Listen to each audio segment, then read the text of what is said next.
Muchas gracias, señora presidenta. La cenicienta del sistema educativo.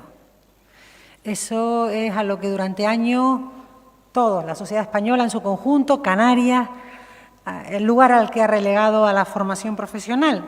Y veremos después por qué afirmamos que ha pasado de ser la cenicienta del sistema educativo a revelarse ahora como un elemento clave del crecimiento económico, de la diversificación económica, del empleo para nuestros jóvenes y, por tanto, del desarrollo de nuestra sociedad en su conjunto. Esto nos obliga a prestarle una especial atención y, además, a hacer un esfuerzo importante para… tenemos que saltarnos varios escalones porque estamos en clara desventaja, como también veremos.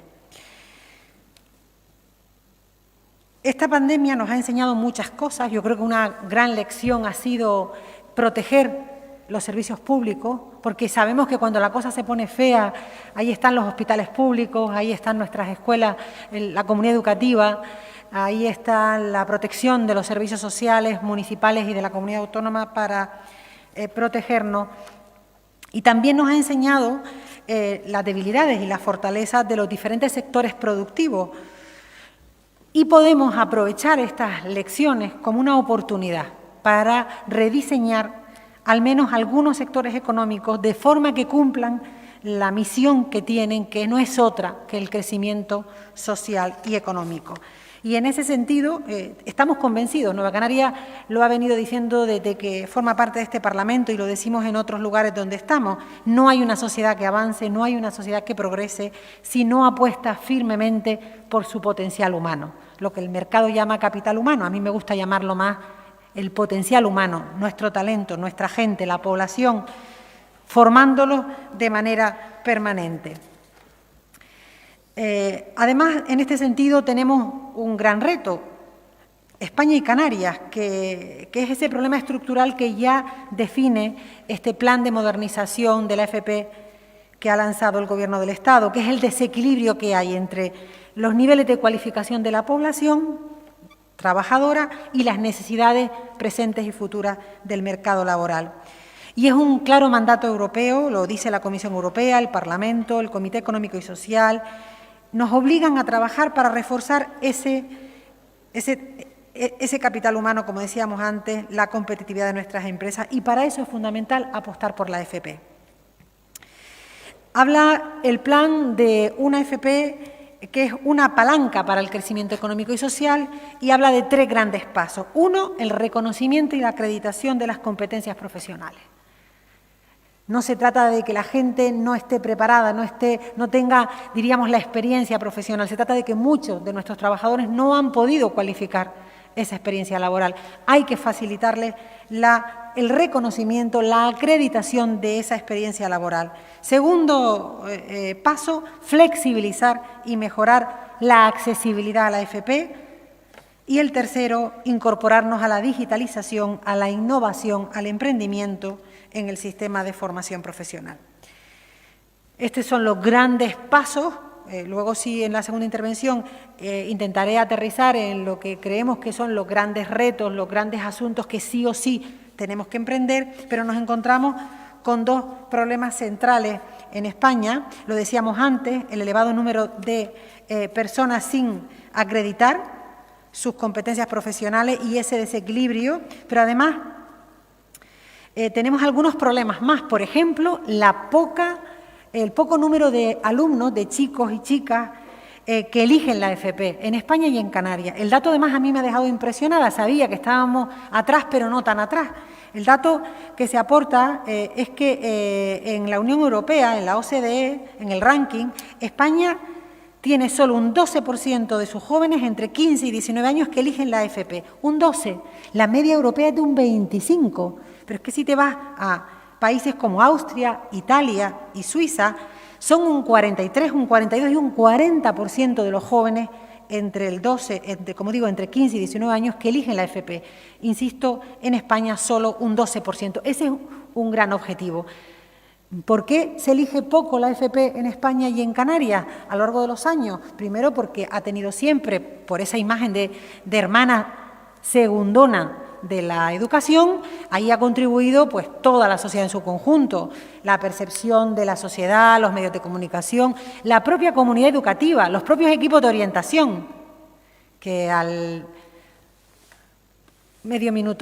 que a los chicos con expedientes brillantes se les recomienda una formación superior universitaria y a los chicos con más dificultades se les recomienda una FP. Esto ya claramente discrimina a la FP como una enseñanza de segundo nivel y, por tanto, algo que tenemos que ir cambiando. Creo que ha cambiado bastante, pero tenemos que seguir insistiendo. Continuaré luego en mi segunda intervención. Gracias.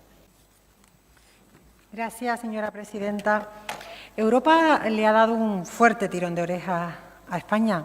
Entiendo que de ese tirón de oreja el presidente pues ha dicho hay que ponerse manos a la obra. Le ha dado un tirón de orejas por su nula o bajísima apuesta por la FP a lo largo de muchos años. Y le ha dicho algo muy importante. La FP es un itinerario valioso para acceder al mercado laboral o continuar formándose, demostrándose ser muy efectiva para paliar el desempleo juvenil. Esto, además, si lo aplicamos a Canarias, que además tenemos esa tasa escandalosa de paro juvenil y tenemos, además, ese dato del que no podemos más que sentir una mezcla de decepción y de frustración como sociedad, que es que lideramos la tasa de paro juvenil de todo el Estado español. Yo no soy de las que voy a defender aquí que como sociedad lo que tenemos es que darle empleo a los jóvenes ya. Primero, creo que los jóvenes deben formarse. Creo que un chico de 20 años, una chica de 20 años debe formarse porque va a tener más oportunidades de avance y de progreso personal y familiar y de mejor empleo, y porque además creo que como sociedad necesitamos que la gente joven se forme, pero evidentemente vamos a necesitar también apoyar a esos jóvenes para que se puedan formar. Por eso la beca en la FP Dual y acompañar a esos jóvenes que tienen dificultades económicas, sus familias, para que continúen formándose, me parece fundamental. Los datos del nivel formativo de la población en España y en Canarias son tremendamente preocupantes. Hablamos de que un 47,5% de la población en España tiene un máximo de la ESO, de la educación secundaria obligatoria, y de esos un 18,5% solo alcanzan la formación primaria. Otro dato que me parece también, y que en Canarias es aún peor, es que del total de la población activa del Estado, de esos más de 11 millones de personas, un 48% tiene un nivel formativo que no lo capacita profesionalmente. Es decir, casi la mitad de la población activa en España, mucho peor en Canarias, no tiene las herramientas para insertarse laboralmente. Por tanto, hablamos de un tema muy, muy serio y que además yo creo que el reto no lo puede abordar solo la Consejería de Educación. Esto no solo se trata de más ciclos formativos, que también, de más oferta formativa, que también. Esto se trata de trabajar de la mano de la Consejería de Empleo y del sector privado.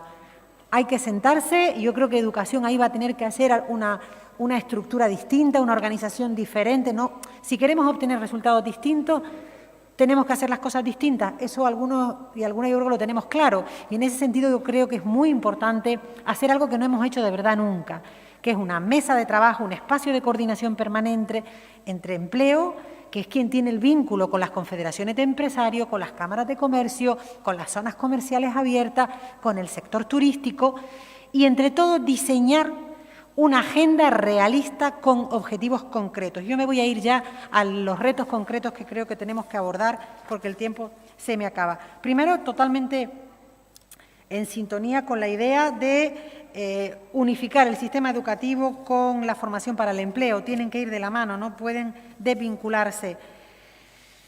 Y objetivos concretos como, por ejemplo, un plan de acreditación. Pero hay que cuantificar, es decir, tenemos que saber cuántas personas en Canarias son susceptibles de que se les acredite la cualificación y a cuántas queremos llegar. Por ejemplo, el Estado plantea llegar pues, a un porcentaje del 40%.